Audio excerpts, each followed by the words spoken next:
Welcome dear students, मेरे channel science with Dalpat Kumar पर आपका हार्दिक स्वागत है। आज की इस वीडियो में हम बात करने जा रहे हैं आदर्श विद्या मंदिर के जो वार्षिक परीक्षा का जो पेपर कल संपन्न हुआ है। वार्षिक परीक्षा 2023 का जो कल पेपर संपन्न हुआ है वो कक्षा 9वीं का और विषय विज्ञान का पेपर है। इस पेपर को हम आज हल करने जा रहे हैं। इस वीडियो को शुरू करने से पहले मैं आपको इम्पोर्टेंट बात बता दूं, मेरे channel science with Dalpat Kumar में इस चैनल में मैंने एक वीडियो अपलोड किया है जिसमें वार्षिक परीक्षा 2023 के लिए अति महत्वपूर्ण प्रश्नोत्तर, वो वीडियो आप ज़रूर देखें क्योंकि उस वीडियो में से कम 80%, ज़्यादा से ज़्यादा 100% तक प्रश्न उसी वीडियो में से आएंगे। जैसे इस पेपर की बात करें तो इस पेपर में 100 में से 95 नंबर का जितने भी प्रश्न आए हैं, 100 में से 95 नंबर के जितने भी प्रश्न आए हैं वो उस वीडियो में से आए हैं। तो आप यदि अच्छे नंबर लाना चाहते हो 9th क्लास में विषय विज्ञान में तो वो वीडियो ज़रूर देखें। एक वीडियो और है कक्षा 9वीं की जो वार्षिक परीक्षा है, इसके लिए विशेष मार्गदर्शन मैंने दिया है कि आप तैयारी कैसे करें, कौन सी गलती आपको नहीं करनी है और किस तरह से पेपर को अटेंड करना है, वो सभी मैंने इस वीडियो में बताया हुआ है। इससे आपको वार्षिक परीक्षा 2023 में बहुत महत्वपूर्ण मदद मिलेगी। इस वीडियो को आप ज़रूर देखें। तो बिना वक्त ख़राब किए हम इस पेपर की शुरुआत करते हैं। ठीक है, आपके जो पेपर होने वाला है, आगे वाला पेपर, वो अपने 3.25 घंटे का होगा और 100 नंबर का ये पेपर होगा। ठीक है, इसमें सबसे पहले आपके आएंगे वस्तुनिष्ठ प्रश्न या बहुविकल्पी प्रश्न। एक एक प्रश्न को हल करने की कोशिश करते हैं, हल करते हैं प्रश्नों को। नंबर फर्स्ट है बहुविकल्पी प्रश्न में पहला प्रश्न है, निम्न में से पदार्थ की अवस्था नहीं है, ठोस, द्रव, गैस या संघनन। तो हमें पता है कि पदार्थ की 3 अवस्था होती है, ठोस, द्रव और गैस। और संघनन है वो पदार्थ की अवस्था नहीं है। संघनन क्या है? एक प्रक्रिया है जिसमें कोई वाष्प है द्रव अवस्था में बदलती है, यानी कि कोई पदार्थ है वो वाष्प अवस्था से द्रव अवस्था में बदलता है, वो है संघनन।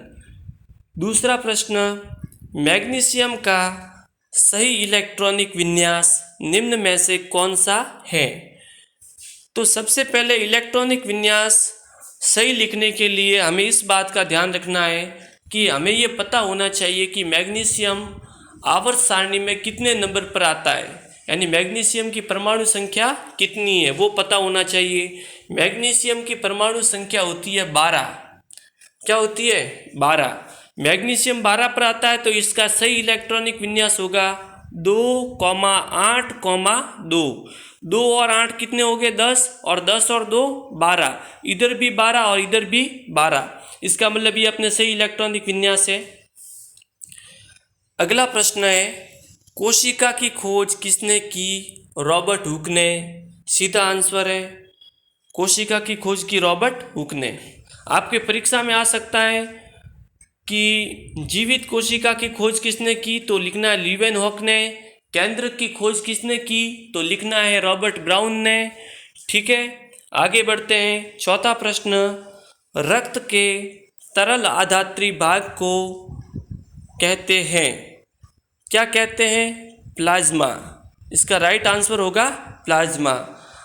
देखो, रक्त के 2 भाग होते हैं, एक तो होता है ठोस भाग और एक होता है तरल भाग। जो ठोस भाग होता है उसको कहते हैं रक्त कणिकाएं, और जो द्रव भाग होता है यानी तरल भाग होता है उसको कहते हैं प्लाज्मा। अगला है 5वें नंबर पर कि प्लांटी जगत को कितने भागों में बांटा गया है। इसको मैं अक्सर स्टूडेंट को ट्रिक से सिखाता हूँ। प से प्लांटी, प से पादप और प से 5, यानी प्लांटी जगत को 5 भागों में बांटा गया है। आगे बढ़ते हैं। छठा प्रश्न है, त्वर्ण का मात्रक निम्न में से कौन सा है? ध्यान देना, एक मात्रक का भी मैंने वीडियो डाला है हमारे चैनल पर, उसको आप अच्छी तरह से देख लेना, क्योंकि आपके एक तो बहुविकल्पी प्रश्न में और एक आंकिक प्रश्न में वो काफ़ी मदद करेंगे आपके अच्छे नंबर लाने में। त्वरण का मात्रक निम्न में से कौन सा है? तो सबसे पहले आपको त्वरण का सूत्र आना चाहिए कि त्वरण बराबर होता है वेग में परिवर्तन बटे समय।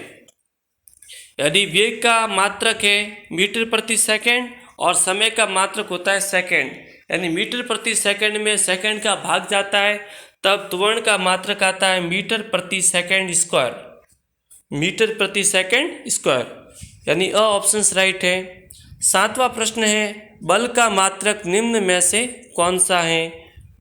तो आपको एक बात ध्यान रखनी है, मैं सिंपल स्टूडेंट को हर रोज कहता हूँ कि आपको यदि मात्रक 100% सही लिखना है तो आपको सबसे पहले सूत्र आना चाहिए। जैसे बल का सूत्र है फादर, इसको मैं अक्सर ट्रिक से सिखाता हूँ कि फादर बराबर माँ, यानी F बराबर ma। F का मतलब बल, M का मतलब द्रव्यमान और A का मतलब त्वरण। ठीक है, तो M का मतलब द्रव्यमान, द्रव्यमान को मापते हैं किलोग्राम में, इसलिए मैंने M की जगह लिख दिया kg। और त्वरण A का मतलब होता है त्वरण, और त्वरण का मात्रक होता है मीटर प्रति सेकंड स्क्वायर, यानी इसका उत्तर राइट होगा स, किलोग्राम मीटर प्रति सेकंड स्क्वायर। अगला प्रश्न है पृथ्वी के गुरुत्वीय त्वरण का मान कितना होता है? तो आपको याद रखना है 9.8 मीटर प्रति सेकंड स्क्वायर। ठीक है, मैं सीधे उत्तर ही बता रहा हूँ। अगला है 2 किलोवाट में कितने वाट होते हैं? देखो, सबसे सरल तरीके से मैं समझा रहा हूँ। 2 है तो मैंने प्रश्न के सामने लिखा 2 गुणा किलो, किलो का मतलब होता है हजार, किलो का मतलब होता है हजार। जैसे कि मैं उदाहरण देता हूँ, जैसे किलोमीटर मतलब 1000 मीटर, किलोग्राम मतलब 1000 ग्राम। ठीक है ना, किलोग्राम मतलब 1000 ग्राम। इसी प्रकार किलोवाट, किलो की जगह मैंने कितना लिखा 1000 और फिर पीछे लिख दिया वाट, यानी 2 गुणा 1000 बराबर कितना हो गया 2000 वाट। यानी 2 किलोवाट में कितने वाट होते हैं? तो आपको लिखना है 2000 वाट। एक प्रश्न मैं आपको सजेस्ट कर रहा हूँ, आपकी परीक्षा में वो आने की पूरी संभावना है। आपकी परीक्षा में ये प्रश्न आ सकता है कि 1 किलोवाट घंटा में कितने जूल होते हैं? तो आपको लिखना है 3.6 गुणा 10 की घात 6 जूल। आगे बढ़ते हैं। अगला प्रश्न सबसे सरल प्रश्न है 1 घंटे में कितने सेकंड होते हैं? तो आपको लिखना है 3600 सेकंड, 3600 सेकंड।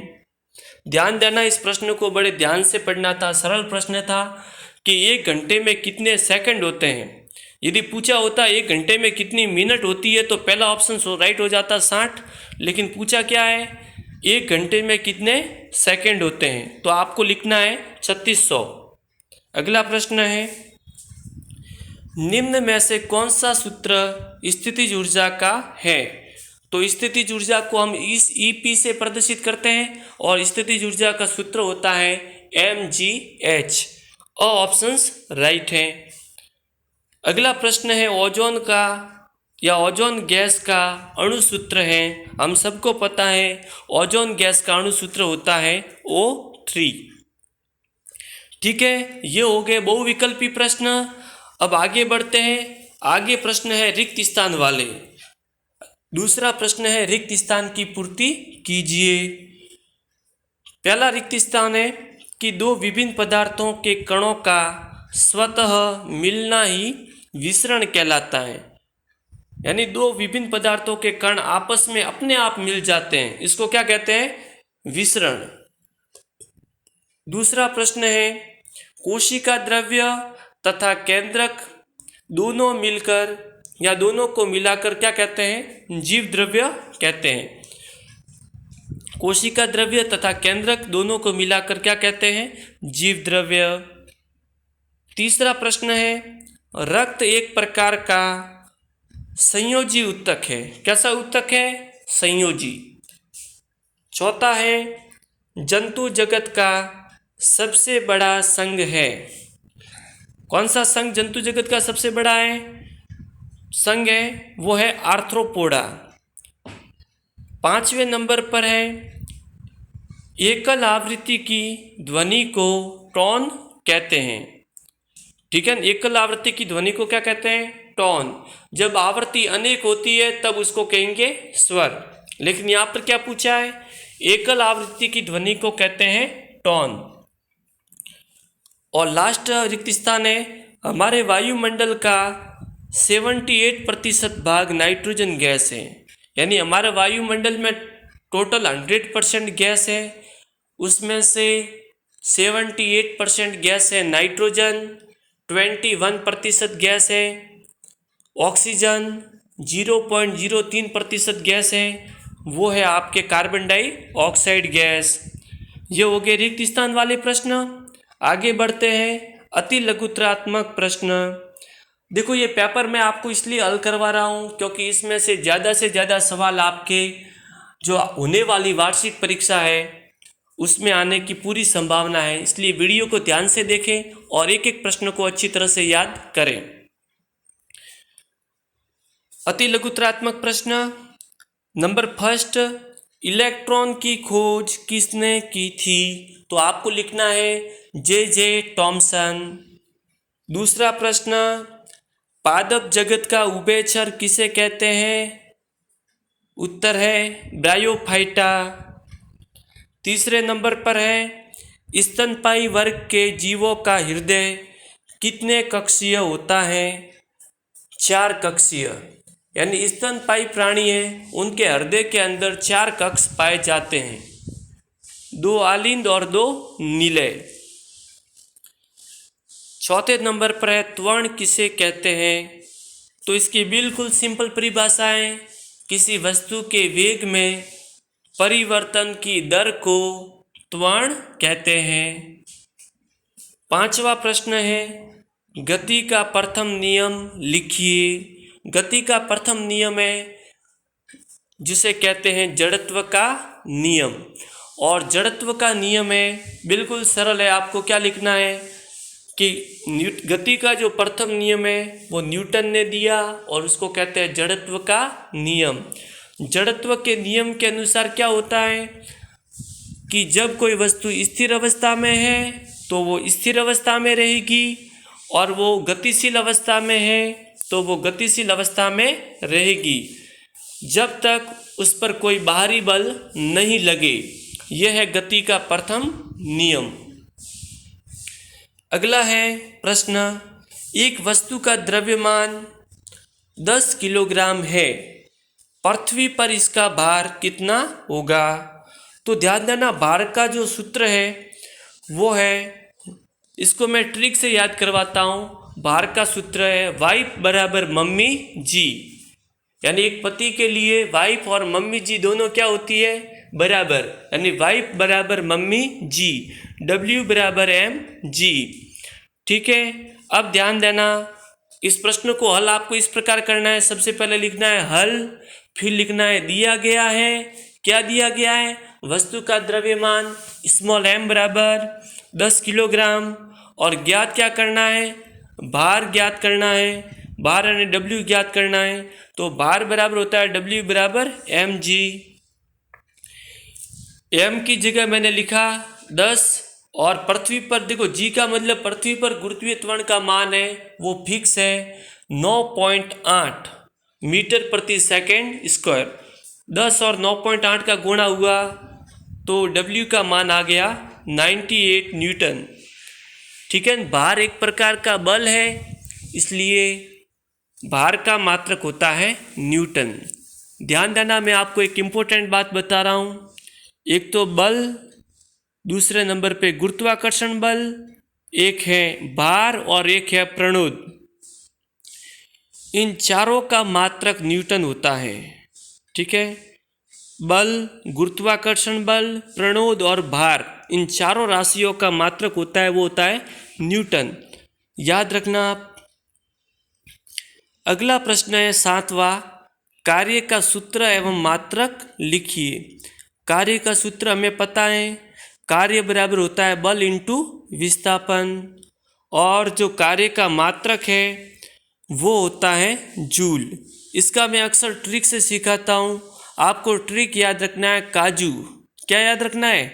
काजू, यानी कार्य का मात्रक जूल, जिसको हम कैपिटल जे से भी लिखते हैं। 8वें नंबर पर है किसी पिंड का विस्थापन 0 है तो बल द्वारा उस पिंड पर किया गया कार्य कितना होगा। देखो ऊपर लिखा हुआ है कार्य बराबर बल इंटू विस्थापन। अब हम विधि विस्थापन की जगह 0 लिख दे तो बल का गुणा 0 के साथ हो जाएगा, और किसी भी संख्या का या किसी भी राशि का 0 के साथ गुणा क्या होता है? 0, इसलिए कार्य भी क्या होगा? 0। 9वां प्रश्न है तरंगदैर्ध्य की परिभाषा लिखिए। तो तरंगदैर्ध्य की परिभाषा है 2 क्रमागत संपीड़नों अथवा 2 क्रमागत विरलनों के बीच की दूरी को तरंगदैर्ध्य कहते हैं। 10वां प्रश्न है संक्रामक रोगों के नाम लिखिए कोई 2। देखो संक्रामक रोग वे रोग होते हैं स से संक्रामक जीव, स से संक्रामक रोग, स से सूक्ष्म जीव, यानी संक्रामक रोग हमेशा सूक्ष्म जीव द्वारा फैलते हैं, पहली बात। दूसरी बात, ये संक्रमित व्यक्ति से स्वस्थ व्यक्ति में फैलते हैं। संक्रामक रोगों के 2 उदाहरण हैं खांसी जुकाम, क्षय रोग जिसको हम कहते हैं टीबी, तीसरे नंबर पर है निमोनिया, और चौथे नंबर पर है कोरोना वायरस रोग जिसको हम कोविड-19 भी कहते हैं। इन 4 में से आपको कोई भी 2 नाम लिखने थे। 11वां प्रश्न है गोलकृमि मानव के किस अंग में पाया जाता है, यानी कि गोलकृमि है वो मानव के कौन से अंग में पाया जाता है। तो आपको याद रखना है छोटी आंत में। कौन से आंत में? छोटी आंत में। 12वां प्रश्न है सूक्ष्म पोषक या सूक्ष्म पोषक किसे कहते हैं। तो इसका आंसर बिल्कुल सिंपल है, वे पादप पोषक जिनकी पौधों को कम मात्रा में आवश्यकता होती है सूक्ष्म पोषक कहलाते हैं। ये हो गए 12 अति लघुत्तरात्मक प्रश्न। उसके बाद में है लघुत्तरात्मक प्रश्न। खंड ब में है लघुत्तरात्मक प्रश्न। लघुत्तरात्मक प्रश्न में चौथा प्रश्न है वाष्पीकरण किसे कहते हैं। वाष्पीकरण को प्रभावित करने वाले कोई 2 कारकों के बारे में लिखिए। तो सबसे पहले लिखना है वाष्पीकरण की परिभाषा। बिल्कुल सरल है कि क्वथनांक से कम तापमान पर द्रव के वाष्प में बदलने की प्रक्रिया को वाष्पीकरण कहते हैं। ये होगी वाष्पीकरण की परिभाषा। अब वाष्पीकरण को प्रभावित करने वाले 2 कारक हैं। सबसे पहले सतह का क्षेत्रफल बढ़ने पर। वाष्पीकरण एक ऐसी प्रक्रिया है, सतही प्रक्रिया है। आपको लिखना है वाष्पीकरण एक सतही प्रक्रिया है और सतह का क्षेत्रफल बढ़ने पर वाष्पीकरण की दर है वो बढ़ जाती है। उदाहरण के लिए यदि हम कपड़ों को सुखाने के लिए उनको क्या करते हैं? फैला देते हैं। जैसे ही सतह बढ़ जाती है यानी सतह का क्षेत्रफल बढ़ जाता है तो वाष्पीकरण की दर भी बढ़ जाती है। पहला कारक हो गया सतह का क्षेत्र बढ़ने पर। दूसरा है तापमान में वृद्धि। तापमान बढ़ने से कणों की गतिज ऊर्जा क्या होती है? बढ़ती है। आपको लिखना है तापमान बढ़ने से कणों की गतिज ऊर्जा बढ़ती है और गतिज ऊर्जा बढ़ने से वाष्पीकरण बढ़ता है। ठीक है, ये 2 कारक मैंने बता दिए और 2 कारक और बता रहा हूँ। 4 कारक में से कोई भी 2 कारक आपको परीक्षा में लिखने थे। तीसरा कारक है आर्द्रता में कमी। ठीक है, वायु में विद्यमान जल वाष्प की मात्रा को आर्द्रता कहते हैं। एक निश्चित तापमान पर हमारे आसपास की वायु में एक निश्चित मात्रा में ही जल वाष्प होती है। जब वायु में जल के कणों की मात्रा पहले से ही अधिक है तो वाष्पीकरण की दर है वो घट जाती है। उदाहरण के लिए मैं बताऊं तो बारिश के मौसम में कपड़ों को सूखने में ज़्यादा टाइम लगता है। क्यों? क्योंकि आसपास के वातावरण में नमी या आर्द्रता ज़्यादा होती है। ठीक है, आगे बढ़ते हैं। चौथा है वायु की गति में वृद्धि। वायु की गति में वृद्धि। तेज वायु में कपड़े जल्दी से सूख जाते हैं। वायु के तेज होने से जल वाष्प के कण वायु के साथ उड़ जाते हैं, जिससे आसपास में जल वाष्प की मात्रा घट जाती है और वाष्पीकरण की दर है वो बढ़ जाती है। 4 कारक के बताएं, 4 में से कोई भी 2 कारक आप एग्जाम में लिख सकते थे। अगला 5वां प्रश्न है जो आपके इस बार वार्षिक परीक्षा के लिए बहुत महत्वपूर्ण है। बार बार ये एग्जाम में प्रश्न आता रहता है कि ऊर्ध्वपातन की प्रक्रिया को सचित्र समझाइए। ठीक है, ये बहुत बार एग्जाम में पूछा गया प्रश्न है। ठीक है, सबसे पहले मैं इसका चित्र बताता हूँ, चित्र से आपको ये समझाता हूँ। ठीक है, ये है इसका चित्र, ये है ऊर्ध्वपातन प्रक्रिया का चित्र। ठीक है, इसको मैं सरल भाषा में समझाता हूँ। सर्वप्रथम हम एक चाइना डिश लेते हैं, उसके अंदर कपूर और नमक का मिश्रण लेते हैं। अब हम एक कीप लेते हैं और कीप को उल्टा रख करके इस चाइना डिश के ऊपर रख देते हैं और कीप के ऊपर वाले खुले भाग में हम रुई का एक प्लग लगा देते हैं। अब हम क्या करते हैं, बर्नर की मदद से इस चाइना डिश को क्या करते हैं, गरम करते हैं। गरम करते हैं तो हम देखते हैं कि जो कपूर होता है वो पहले किस अवस्था में, ठोस अवस्था में। जैसे ही हम गर्म करते हैं तो कपूर है वो ठोस अवस्था से सीधा गैस अवस्था में बदल जाता है, यानी वाष्प अवस्था में बदलता है और ये वाष्प ऊपर जाकर ठंडे भाग के संपर्क में आकर उसके ऊपर जम जाती है, यानी कीप के ऊपर जम जाती है। इस प्रकार चाइना डिश में तो नमक शेष रह जाता है और कपूर है वो ऊपर जमा हो जाता है। इस विधि के द्वारा उन पदार्थों को दूसरे पदार्थों से अलग किया जाता है कि ऐसे मैं समझाऊं कि जिस पदार्थ में ऊर्ध्वपातन की प्रक्रिया होती है उस पदार्थ को ऊर्ध्वपातन की प्रक्रिया जिसमें नहीं होती है उससे हम अलग कर सकते हैं। ठीक है, ये होगी विधि और इसके उदाहरण आप लिख सकते हो। कपूर है, नेप्थेलीन है, एंथ्रासीन है, अमोनियम क्लोराइड है। ये ऊर्ध्वपातन के क्या है, उदाहरण। आपके परीक्षा में ऊर्ध्वपातन की परिभाषा पूछे तो आपको लिखना है कि कुछ पदार्थ, कुछ ठोस पदार्थ जिन्हें गर्म करने पर सीधे वाष्प अवस्था में बदल जाते हैं और ठंडा करने पर वाष्प अवस्था से सीधे ठोस अवस्था में बदल जाते हैं, लेकिन द्रव अवस्था में नहीं बदलते हैं। इस प्रक्रिया को ऊर्ध्वपातन कहते हैं। तो ये प्रयोग मैंने समझा दिया, आपकी परीक्षा की दृष्टि से बहुत महत्वपूर्ण है, इसको अच्छी तरह से याद करके जाना। आगे बढ़ते हैं।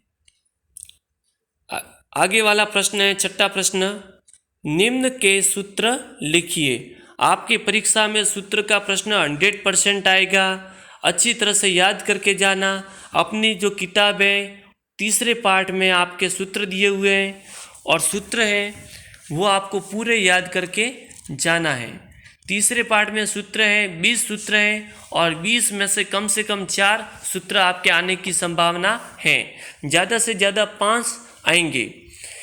ठीक है, नंबर फर्स्ट है एल्यूमिनियम क्लोराइड, इसका सूत्र होता है AlCl3। दूसरे नंबर पर है अमोनियम सल्फेट, जिसका सूत्र होता है NH4 तीसरे नंबर पर है हाइड्रोजन क्लोराइड HCl। ये इनके सूत्र मैंने लिखे हैं, याद कर लेना। 7वां प्रश्न है समस्थानिक व समभारिक में अंतर लिखिए। ठीक है, समस्थानिक व समभारिक में अंतर बिल्कुल सरल है। समस्थानिक किसे कहते हैं तो आपको लिखना है, समस्थानिक लिखना है, उस समस्थानिक की परिभाषा लिखनी है एक साइड में और एक साइड में समभारिक की परिभाषा लिखनी है। समस्थानिक की परिभाषा क्या होती है, ध्यान से समझना। समस्थानिक की परिभाषा बोल रहा हूँ, एक ही तत्व के वे परमाणु जिनकी परमाणु संख्या तो समान होती है लेकिन द्रव्यमान संख्या अलग अलग होती है, उन्हें समस्थानिक कहते हैं। समस्थानिक के उदाहरण है हाइड्रोजन के 3 समस्थानिक होते हैं, 1H1, 1H2, 1H3। ठीक है, इसमें ध्यान रखना कि हाइड्रोजन के पहले समस्थानिक को कहते हैं प्रोटियम, दूसरे को कहते हैं ड्यूटेरियम और तीसरे को कहते हैं ट्राइटियम। और क्लोरीन के 2 समस्थानिक है, Cl35 और Cl37। इसमें समस्थानिक में न्यूट्रॉन की संख्या क्या होती है, अलग अलग होती है। ये मैंने समस्थानिक के बारे में समझा दिया। अब समझा रहा हूँ समभारिक के बारे में। समस्थानिक यदि आपको याद है तो समभारिक अपने आप याद है। समभारिक की परिभाषा है कि अलग अलग तत्व के वे परमाणु जिनकी परमाणु संख्या तो अलग अलग हो लेकिन द्रव्यमान संख्या समान हो, उन्हें समभारिक कहते हैं। ये होगी इसकी परिभाषा।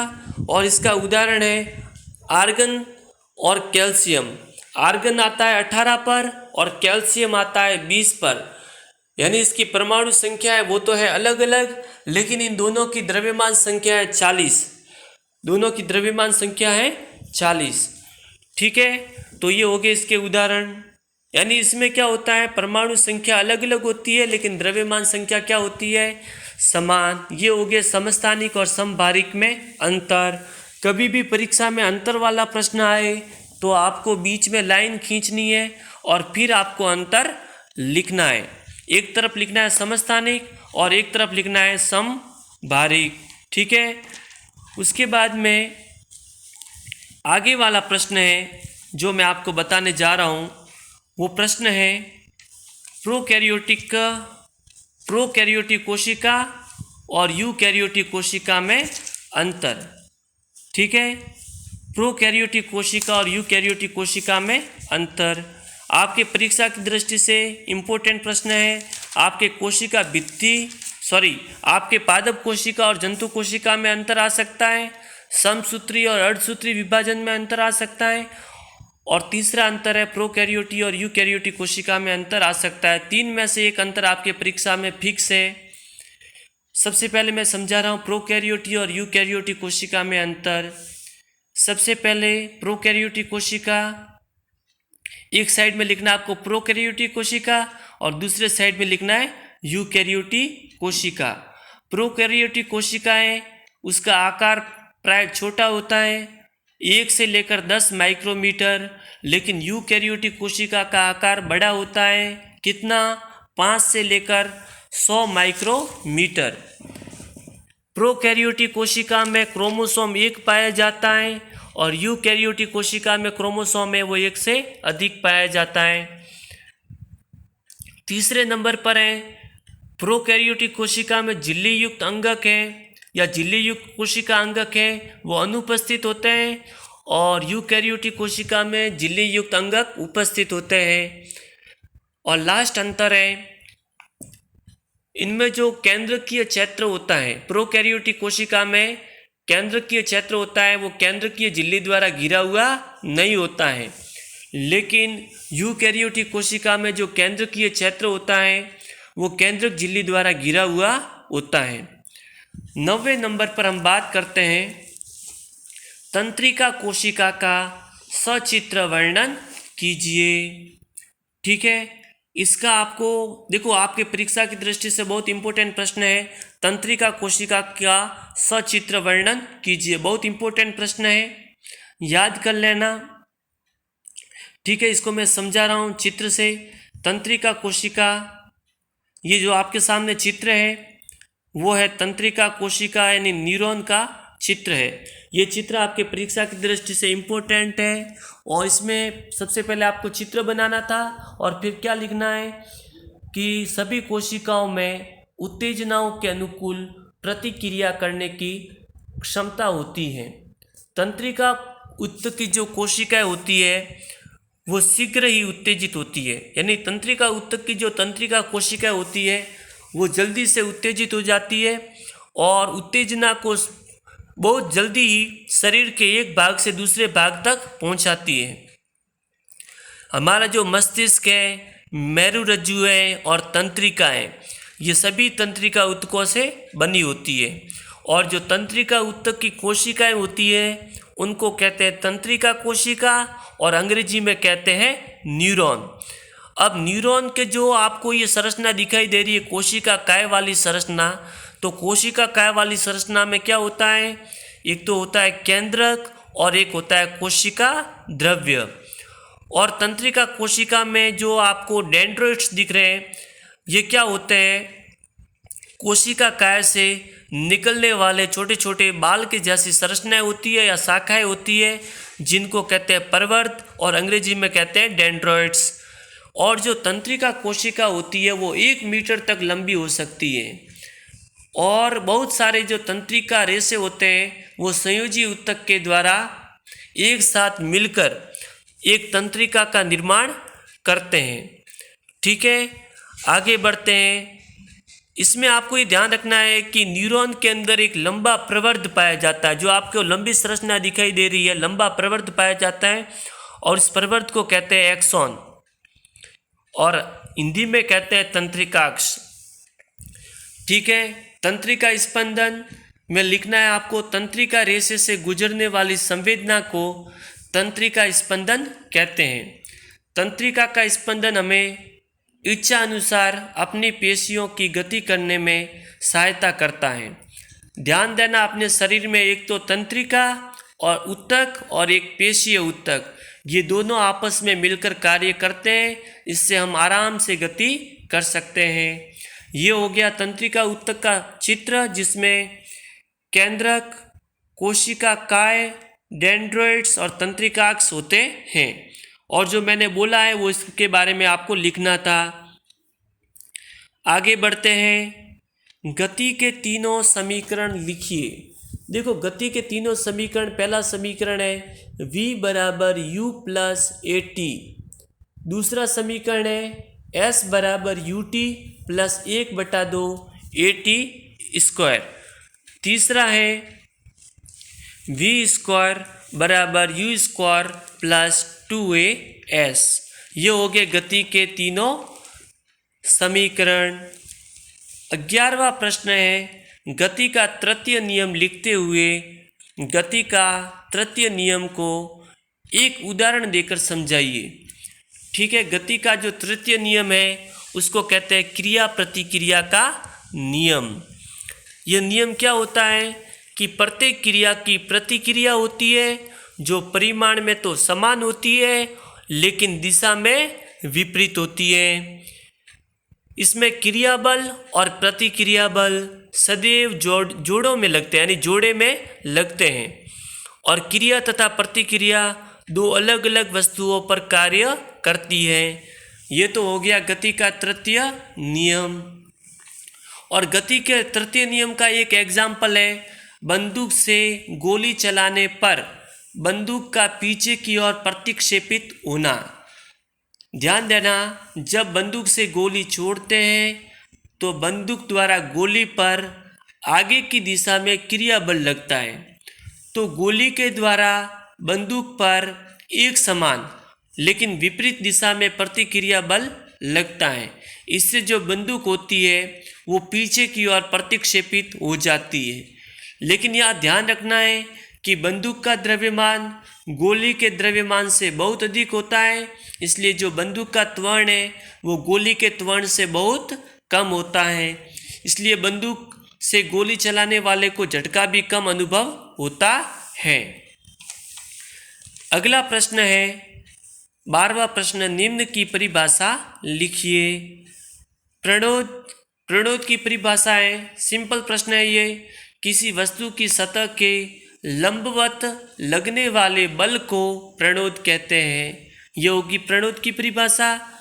दूसरा है दाब की परिभाषा है कि प्रति एकांक क्षेत्रफल पर लगने वाले प्रणोद को दाब कहते हैं। तीसरा है उत्प्लावकता की परिभाषा ये है कि प्रत्येक द्रव के अंदर एक गुण होता है जिसके कारण उसमें कोई वस्तु डुबोते हैं तो वह ऊपर की ओर एक बल लगाता है, उस बल को या इस गुण को कहते हैं उत्प्लावकता। ठीक है। आपको क्या लिखना है, प्रत्येक द्रव के अंदर एक गुण होता है जिसके कारण उसमें हम कोई वस्तु डुबोते हैं तो वो उसके ऊपर बल आरोपित करता है। इस गुण को कहते हैं उत्प्लावकता। 13वां प्रश्न है, 30 किलोग्राम द्रव्यमान की एक वस्तु 8 मीटर प्रति सेकंड के एक समान वेग से गतिशील है, वस्तु की गतिज ऊर्जा कितनी होगी। तो सबसे पहले आपको लिखना है हल, फिर लिखना है दिया गया है, इसमें लिखना है द्रव्यमान m बराबर 30 किलोग्राम और वेग v बराबर है 8 मीटर प्रति सेकेंड। और ज्ञात क्या करनी है, गतिज ऊर्जा E के ज्ञात करनी है। तो गतिज ऊर्जा का सूत्र होता है E के बराबर 1/2 mv²। 1/2 की जगह 1/2 लिखना है, गुणा m की जगह 30 लिखना है और v² यानी 8 का स्क्वायर, 8 का स्क्वायर यानी 8 का वर्ग होगा, 8 गुणा 8। इसको काटेंगे तो फाइनल उत्तर आएगा 960 जूल, 960 जूल, ये इसका उत्तर आएगा। बहुत सिंपल प्रश्न था। मैं आपको बता देता हूँ, एक तो गुरुत्वाकर्षण पाठ और कार्य तथा ऊर्जा पाठ, इन दोनों पाठों से आपके आंकिक प्रश्न आने की पूरी संभावना है। अच्छी तरह से याद करके जाना। अगला प्रश्न है, सोनार की कार्यविधि तथा उपयोगों का वर्णन कीजिए। बिल्कुल सरल सवाल है सोनार का, ठीक है। इसका सबसे पहले चित्र बताता हूँ, फिर इसकी कार्यविधि और उपयोग आपको बताता हूँ। सबसे पहले आपको देखना है सोनार का चित्र। ये जो चित्र आपके सामने आपको दिखाई दे रहा है वो है सोनार का चित्र। क्या लिखना है सोनार के बारे में कि सोनार शब्द का पूरा नाम है साउंड नेविगेशन एंड रैंगिंग। सोनार एक ऐसी युक्ति है जिसके द्वारा हम जल में स्थित पिंडों की दूरी, दिशा और चाल, ये तीनों हम ज्ञात कर सकते हैं।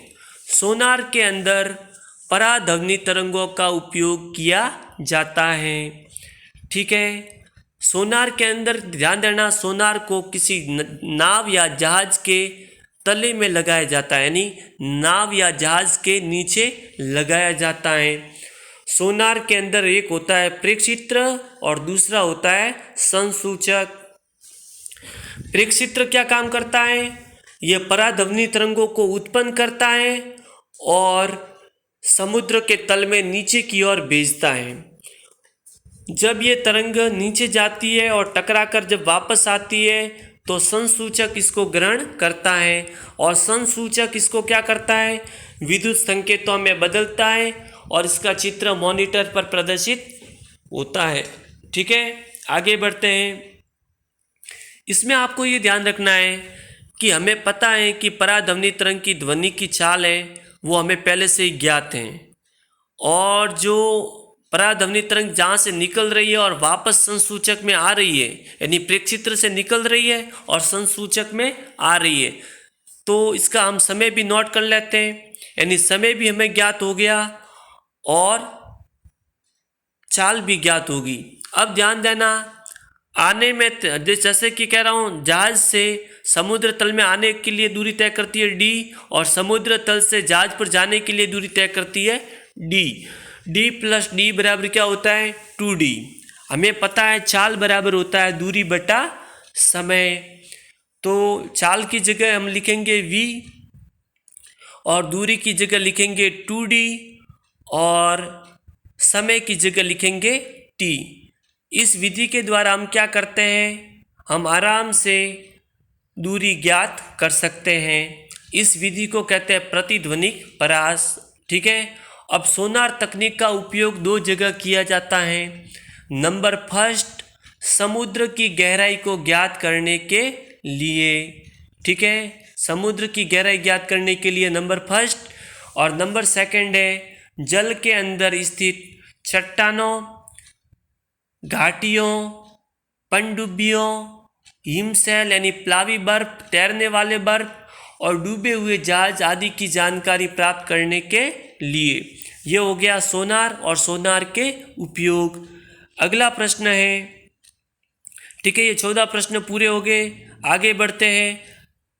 15वां प्रश्न है, रोग के फैलने के साधनों के बारे में लिखिए। ध्यान देना, रोग के फैलने के साधन कितने हैं? 4 हैं। अपने किताब में रोग के फैलने के साधन या विधियाँ 4 दी गई है।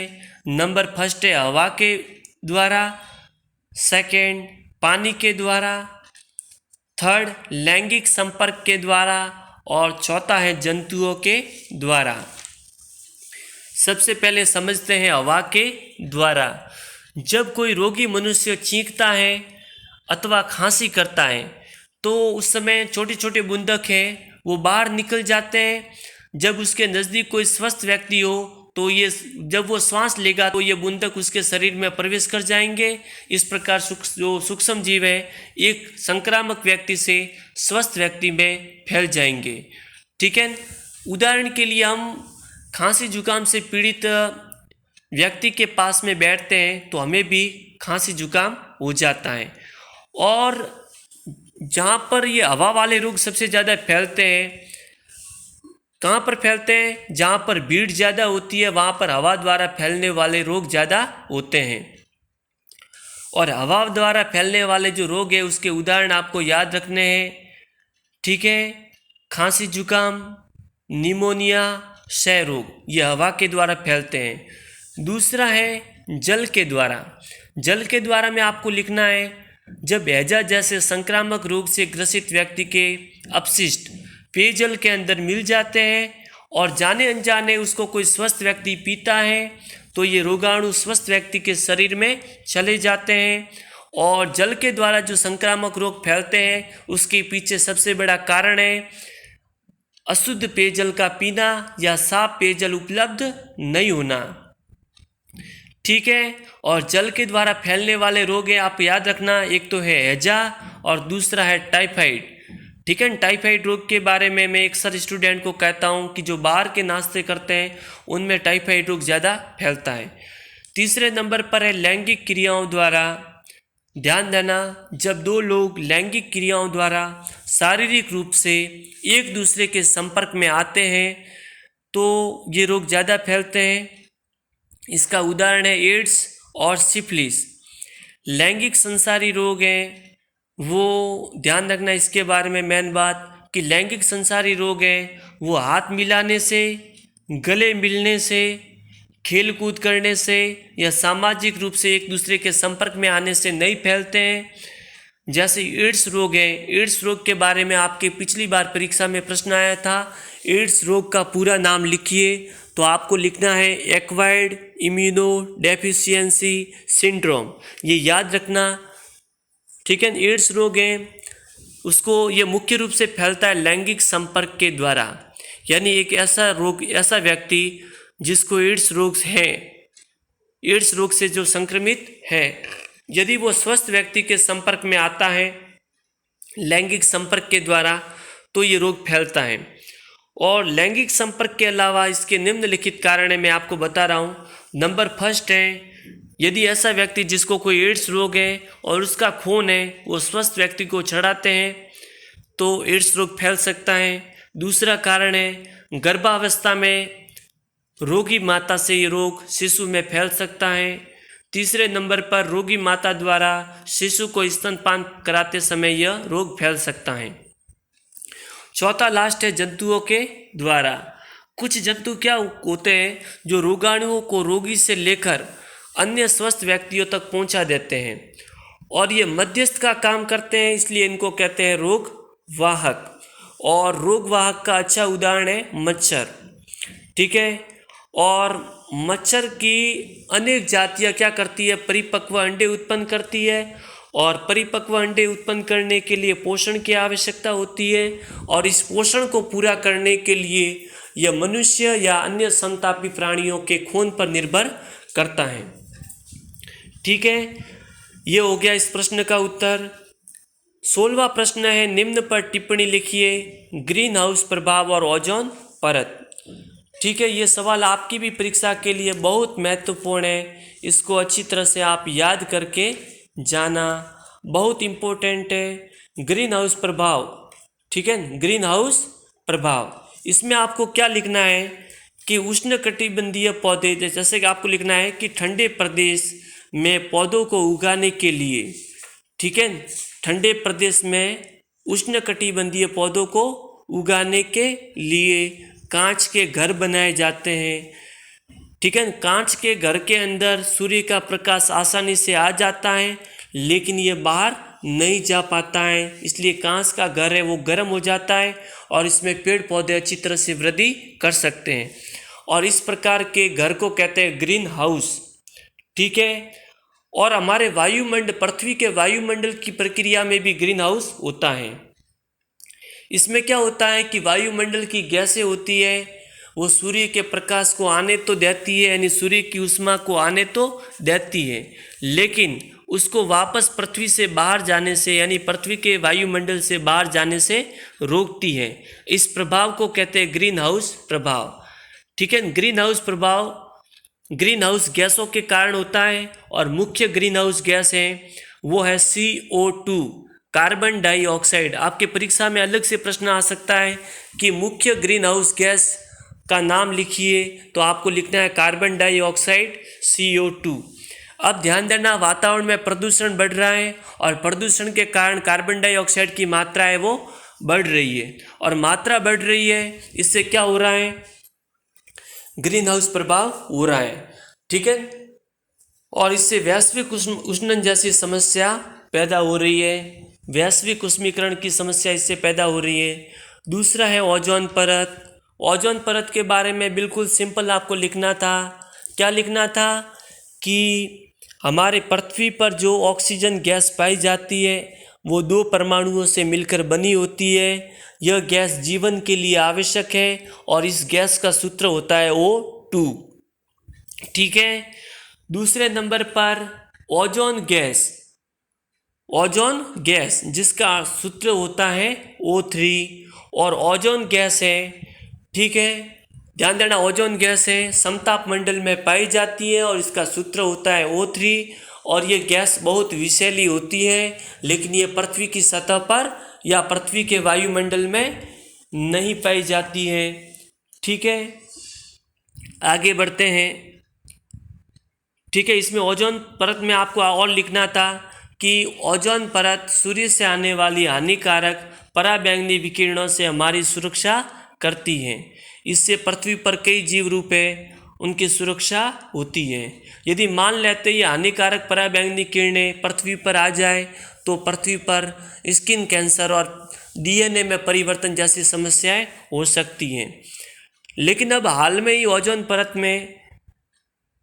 परत का क्या हो रहा है, ह्रास हो रहा है, यानी कमी हो रही है। इसके पीछे कारण है CFC, जिसका पूरा नाम है क्लोरोफ्लोरोकार्बन। इसके कारण क्या हो रहा है, ओजोन परत में ह्रास हो रहा है, और ये क्या होते हैं, CFC क्लोरीन और फ्लोरीन वाला यौगिक है। क्लोरीन और फ्लोरीन वाला क्या है, यौगिक है, और ये यौगिक में से ये ओजोन परत के नज़दीक जाते हैं और ओजोन परत के नज़दीक जाकर ओजोन परत में को पतला करते हैं, उनमें छेद करते हैं, और अपने एक अंटार्कटिका महाद्वीप है और उस पर ओजोन परत में छिद्र पाया गया है। बहुत इंपॉर्टेंट प्रश्न है, याद कर लेना। 17वां प्रश्न है, निम्न पर टिप्पणी लिखिए। मुर्गी पालन और मधुमक्खी पालन, ठीक है, अच्छी तरह से याद करके जाना इसको।